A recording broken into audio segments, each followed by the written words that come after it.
And we're back for another website review. This is Mallory, aka Miss Malaprop, and for you, my badass creatives, I'm reviewing a few of your websites in order to help all of you better understand some things that are common issues or that you might be able to learn from somebody else's experience so that you can improve. And today I'm going to be looking at Erin's website. It's Dramatique Designs. I hope I'm pronouncing that right, Erin. And she has a website. She built it on Weebly. She said she feels like she's done so much work with it on SEO, but she can't get any sales from her website. And she sells great on Etsy, but she eventually wants to operate only on her own website. That's her goal. So let's take a look and let's see where there might be some room for improvement. So I'm starting by looking at the Google search results for Erin's business name. And you can see that her Etsy shop does rank first, and then her personal profile on Etsy, and then her website. So this particular instance, this is something that's going to be really hard to overcome. Usually a website for a company will rank first for its brand search term, and your brand is your brand name. So if I search for Coca-Cola, Coca-Cola's website is probably going to be the first thing to turn up in search results. But sometimes certain websites like Facebook, you can see Facebook's on here as well, Facebook or Etsy, that are really big popular websites that have a lot of links pointing to them throughout the entire internet. Those websites are going to rank really highly, and sometimes they can outrank your own personal website. So that's going to be an issue that I think you're just going to have to understand that is going to be the way it is for the most part. In this particular case, it's just going to be really hard to overcome it. So that's something to be aware of. Now, I do want to hop into your Etsy shop because I know you said you sell really well on there, but you don't feel like you're doing as great on your own personal website. So I see, you've got your banner, you've got your logo, hippie, bohemian, upcycled clothing and accessories. You've got quite a few sales, quite a few favorites. Seems like people are indeed finding you via Etsy and buying stuff from you. Right? You've got 69 items listed as of right now, the date of recording, and you've got some really cute stuff. It's all very one of a kind, upcycled, some fingerless gloves and some cool upcycled sweaters. Okay, I feel like I have a good feeling of who you are. I would say, though, that my gut impression, I'm going to guess without seeing your actual stats on where your sales are coming from through Etsy, I'm going to guess that most of your Etsy sales are coming through Etsy's own internal search engine.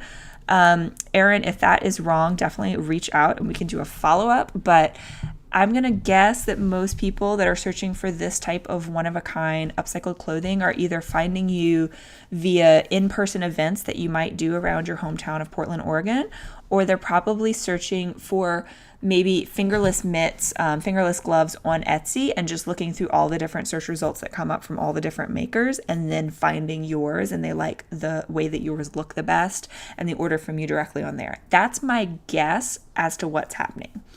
And if that's the case, if people are searching for these very one-of-a-kind, handmade, recycled products, and they're turning to Etsy first to search, that's a search behavior that, again, it's gonna be kind of hard to change that search behavior.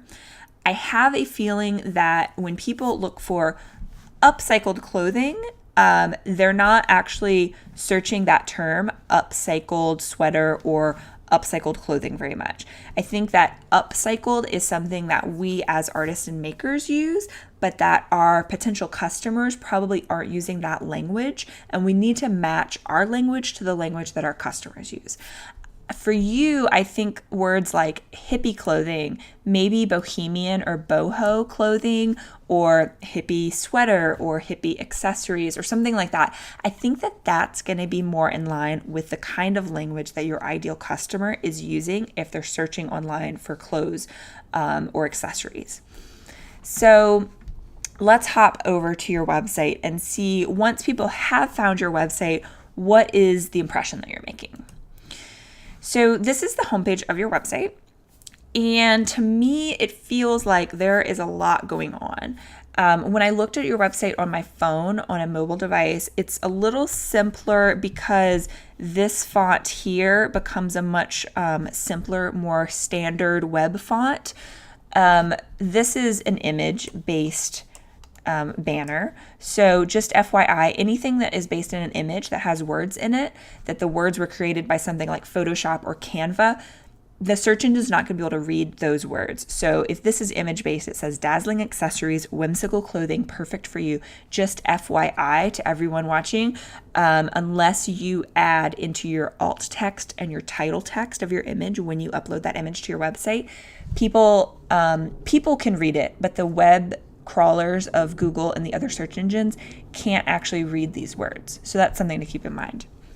Now, I'm not sure if you intended the navigation to kind of be in these 3 lines like it is, but it's kind of different than most website experiences. Usually it's a simpler sort of thing where it's all on one line. I would recommend trying to keep this as streamlined as possible.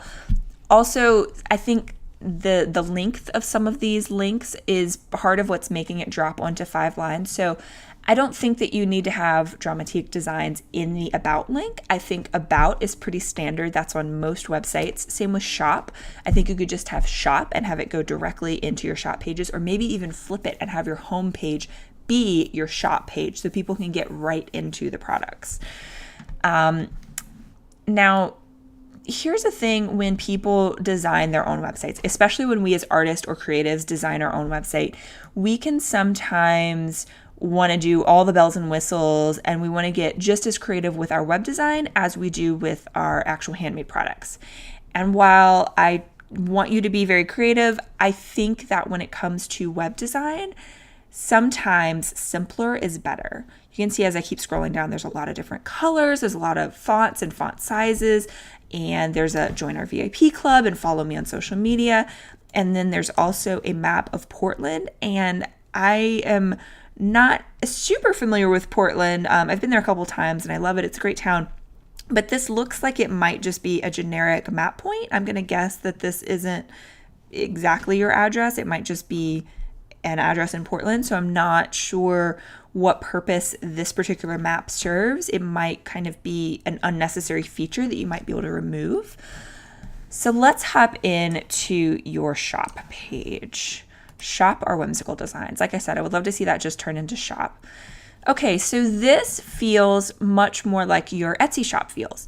I can immediately see the actual types of products that you have. I would definitely like to have more of this type of information and these links where I can click directly and start shopping more. I would like to see this as the first thing when I get to your website instead of the video and all of the text information on your homepage that, isn't super helpful if the main goal is to have people buy your products. I would like to actually just start seeing your products when I first get to your website, right?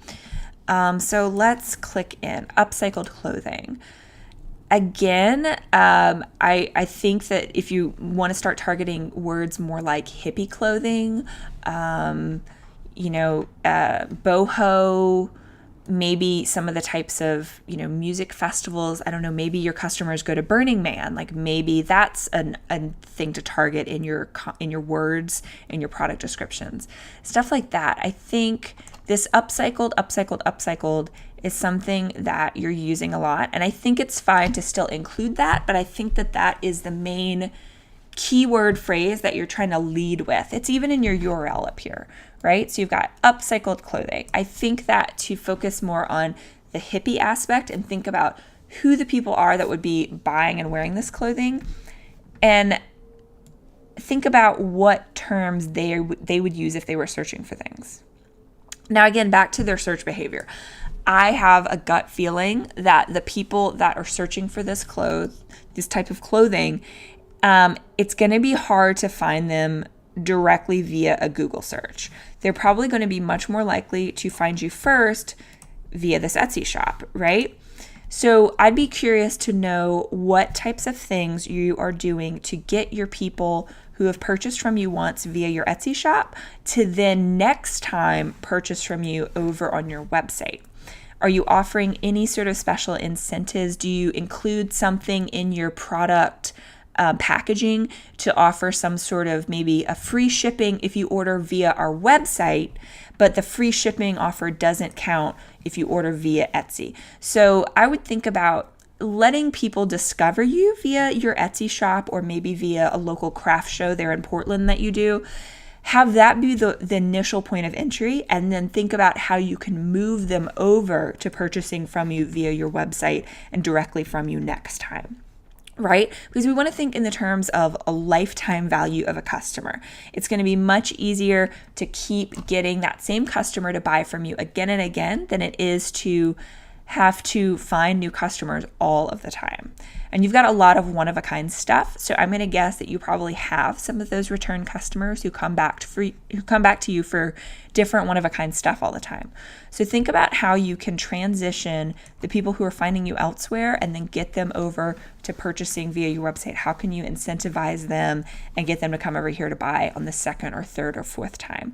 And then also focus on simplifying the website design, make this navigation a little simpler and more streamlined if possible. Just focus on shop and about and not all this extra words.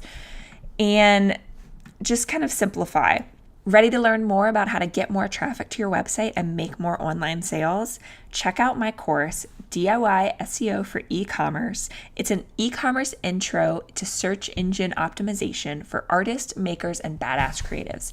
It's only $49. You get lifetime access, and it includes 10 short videos plus some bonus materials that walk you through all of the basics of search engine optimization, and I make it really easy and specific to you. So it's very easy to follow, and you're going to learn a ton, and you're going to have lifetime access. You can also ask me follow-up questions via a comment system inside of the course.